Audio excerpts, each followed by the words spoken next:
So mga kababayan, welcome back sa ating munting channel, Alex Librada Vlogs.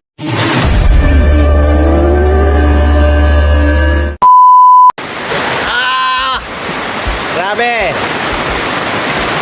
another bagyo na naman mga kalangga, no? So wala tayong magagawa dito sa bahay. At grabe ang ulan, buhos na buhos po yung ulan, no? Sobrang lakas ng ulan. Ang ating gutter, apaw-apaw yung drum.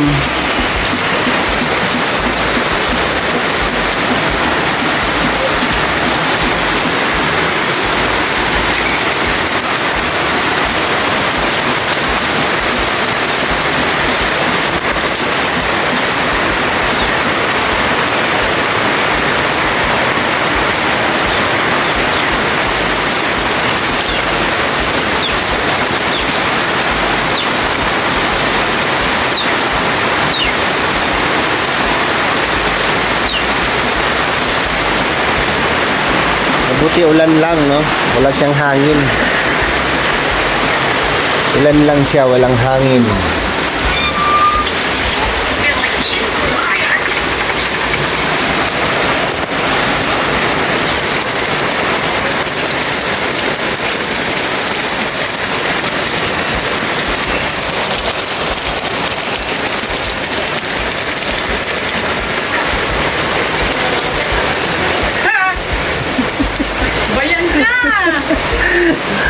Oh wow.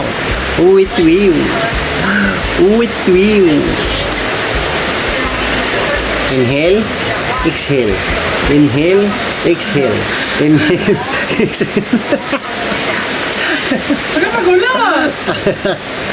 Nakainis ka naman. Grabe yan. Ang sexy na niya. Oh, grabe yan. Grabe. Determinado talaga siya, no? Yung panahon, no? Grabe, oh. Kaka-recover lang po ng ating mga saging, no? Kalalabas na po ng panibagong dahon ng ating mga saging. Ayan. So, yung mga niyog, ayan, kaka-recover. Hindi pa naka-recover yung mga niyog sa bagyong uwan. Bali-bali po yan. Lahat po ng mga puno na yan, laglag po lahat ang mga bunga niyan.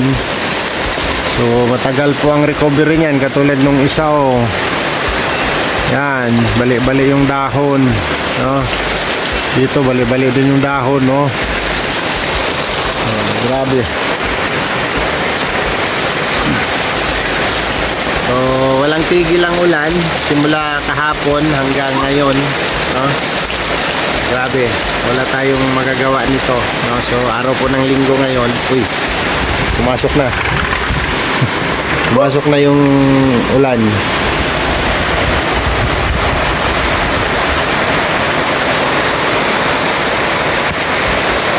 Walang tigil ang ulan.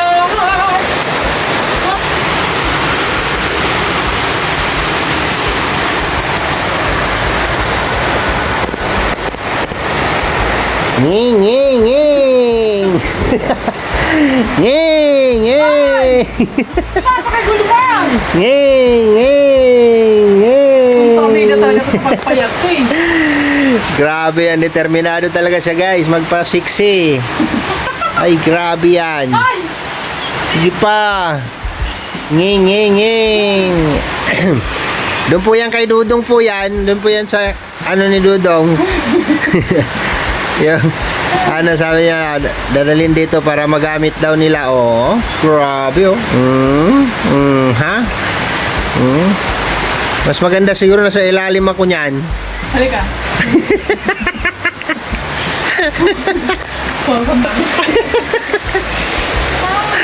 Grabe, no?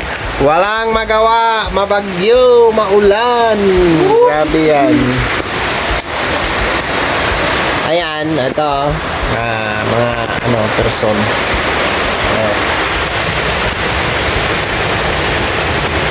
Grabe yan, determinado talagang mawala ang bilbil. Sige. Sige lang. Yeah.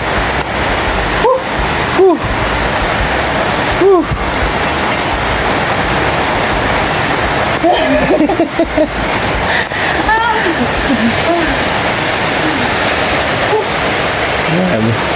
Mga ilang kilo na yung nawala sa ano mo, bilbil. Ano na lang yung kilo ko ngayon? 69.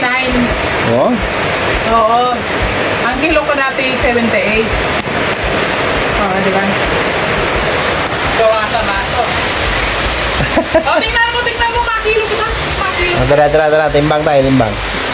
Nakakainis ka eh. Tawagin mo si Queenie. Tawagin mo si Queenie doon. Kaya magtimbang tayo.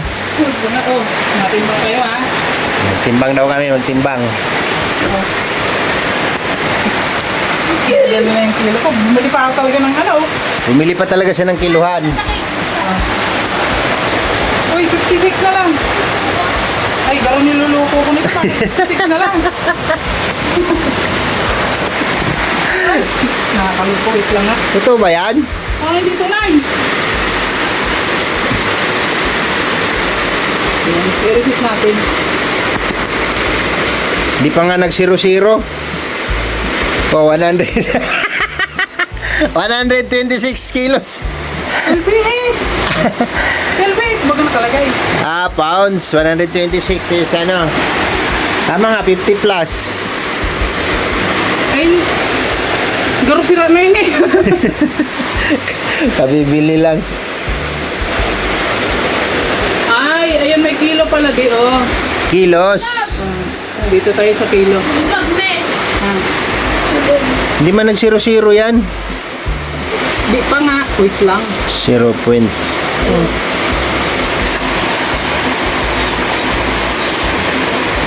56 nga. 56 na lang talaga ako na eh. Para hindi ako makapaniwala ka yan. 56 ka na lang. 36 ka lang, boy. Bumaba. Ako. Bumaba. Ay, wait lang nga. Tanggalin ko muna yung ano. Bumaba. Garo sila na to eh. Niluloko na tayo nito eh. Bumaba. Ilan ba yung last timbang mo? 69 katang timbang ko. Palyado yung timbangan mo. Ay, balik ko to dun sa binilin ko. Magkano yan? Ano man lang to, 199. Kaya pala. Kaya palan. Wait lang. Dahil man siya nag-0-0. Ayan na. Ako. Kita mo? 63, 70 plus ako. Ay, nakakaloko tong timbangan na to. Pero hindi na talaga tunay. 70 plus ako. Bakit 63 lang yan? Wala na. Patay na siya. Ay! Niloloko tayo ng timbangan na. Wala na, oh. 65, 64. Nasira na yata yan, boy. Para pakapakan mo kasi yan, boy. Mumurahin lang kasi yan. Ano ba naman yan? 64. Hindi maganda. Piki yung nabili nilang timbangan, guys. Piki yung timbangan nila. Walang ano. Di nagbibigay ng tama. Walang himala. Grabe yung determinasyon ni Agum na magpapayat, no? So, ano na kaya yan? Health conscious, no? Health conscious.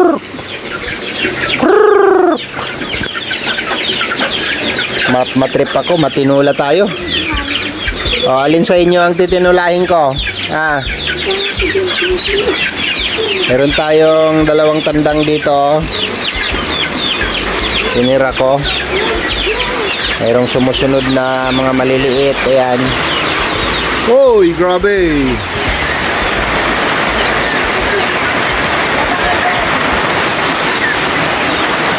So kapag ganito po ang panahon, mga kalangga, stay at home lang talaga tayo. Hindi tayo pwedeng lumabas. Yan. At kung ano pa ang gagawin natin. Kasi kapag ganito, siyempre mababasa tayo, no? At nakamotor lang po tayo pagka lumabas. Yan. Grabe. Sobrang ano talaga, no? Mayaman sa ulan ang Camarines Norte. Alala ko si Papa dati dito nung nagbakasyon dito sa bahay ay walang tigil ang ulan hanggang January, hanggang umuwi kami. Hindi siya nakapamasyal dito sa amin sa Dait, no? Hindi siya nakapamasyal dito. So ayan, ito tayo sa aking loob. No, ito po, malaki naman yung sala ko. Yan. Ganito lang siya. Wala nga lang no? So, wala pang pintura, walang kisame. Yan. Pero nakapag-install na po tayo ng ilaw dito. No? Ayan, meron na po tayong matibay na ilaw. Ayan. So, kung kailan nagkaroon ng yung namin, mga extension wire, saka naman kami pagkabit ng kuryente. So, saka ako nagpa-wiring. So, dati pintuan po ito dito, ginawa ko sa bintana. Ayan na siya. Ito, pinatay ko na yung na to kasi switch dapat ito kasi may pintuan ako dito. Pero parang hindi siya nababagay siya sa bintana. Kaya, yun. Grabe. Rin ako almost 20k sa aking wiring, no? Sama ang kwentador lang ang breaker, no? So yan lang po yung bahay. Malaki pa po ang kulang dito, no? Gagawin ko pa ito kapag nagkaluwag-luwag tayo, no? So ko total lahat, no? Mapinis ko yung diyan sa taas, tapos mapalagyan kong kisame at saka yung flooring, no? Tiles sa flooring, yung lababo ko, ayan, nagamit na namin, hindi pa siya talaga gumagana, no? Ayan, yung mga pinagtirang tiles ko dun sa kwarto, nilagay lang dito patungan ng lutuan, no? So ito nga pala, no, kay RMB ba? Bigay po siya dito. Hindi ko pa siya pinakabit kasi paliliitan ko po ito, no? Paliliitan ko ito kasi masyado siyang malaki. Sa bagay, okay naman siya kaya di tayo magluluto para yung singaw doon talaga diretso, no? Yun yung plano ko dyan. So nakaano naman yung binigay ni so ganun lang yung harong ko, no? May pintuan, may bintana, siyempre pwede na siyang tirahan. May kwarto, dalawang kwarto, yan, dalawang kwarto doon, yung bukas at saka yung sarado, yan. And then dito, salamat nga po pala dito sa bintana, inano ni Ate Inday sa akin, nakabit siya dalawang bintana, yun yung isa. So sa akin, gusto ko sabi ko nga noon, may magkumpleto ng bintana. Sabi ko, parang kapag ginawa ko yun, parang wala na akong ipagmamayabang sa sarili ko nito. Parang wala na, hindi naman sa pagmamayabang, na parang wala na tayong ipagmamalaki sa sarili natin kapag sarili nating tahanan, sarili nating bahay. Yan. Although hindi siya tapos, pero goods naman siya. Goods na siya sa akin. Kasi ang bahay naman, uuwian lang natin yan. Diba? Pero kung dumating yung time na biyayaan tayo ni Lord, pagkalooban tayo ng grasya, baka mapaganda ko ito konti. Kasing ganda ng aking dalaga. Yeah! Alright. So, yun po mga kalangga. Wala tayong magagawa dito pag ganitong panahon, di ba? Wala tayong magandang magagawa. So, yun, at least nakapag-vlog tayo dito. Yan, wala na naman yung ulan. Tumigil na naman siya. Wala na naman. Ganyan ang weather dito, no? Babagsak. Yung aking lansones hindi pa naka-recover. Yan, kalbo na siya. Albo ng aking lansunis, ewan ko kung makarecover pa yan, no? Nabali na yung kapirasong sanga, yun na, kinahoy ko na. So maya maya babagsak na naman ulit yan. Sana ubusin niya na ngayon ng buhos para bukas gagawa yung mga trabahador natin ay tuloy-tuloy, no? Sana ibuhos siya na ngayon lahat At unahin naman namin yung bubong sa bahay ni Butchok, no? So abala sa trabaho yung ganito, no, na panahon. Kahapon medyo okay pa kahapon kasi ambon-ambon lang pagka bumagsak yung ulan, silong. Tapos nagbuhos sila kahapon ng pundasyon ng poste. Pagkapatungan ng tubo na pagkakaroon namin poste para makapagbubong na. So yun, hanggang dito na muna yung vlog, no? Pagtsagaan nyo ng panoorin ito mga kalangga. Sana salamat sa mga nanonood palagi sa ating mga upload video. Thank you so much po sa inyo mga kalangga. At andyan kayo lagi sumusuporta sa amin, no, na nakapaligid sa Maglangga. So, salamat sa inyong lahat at sa suporta po sa aming mga kasamahan, lalo na sa akin. Thank you so much and God bless. See you next vlog mga kalangga. Bye bye and God bless po sa ating lahat.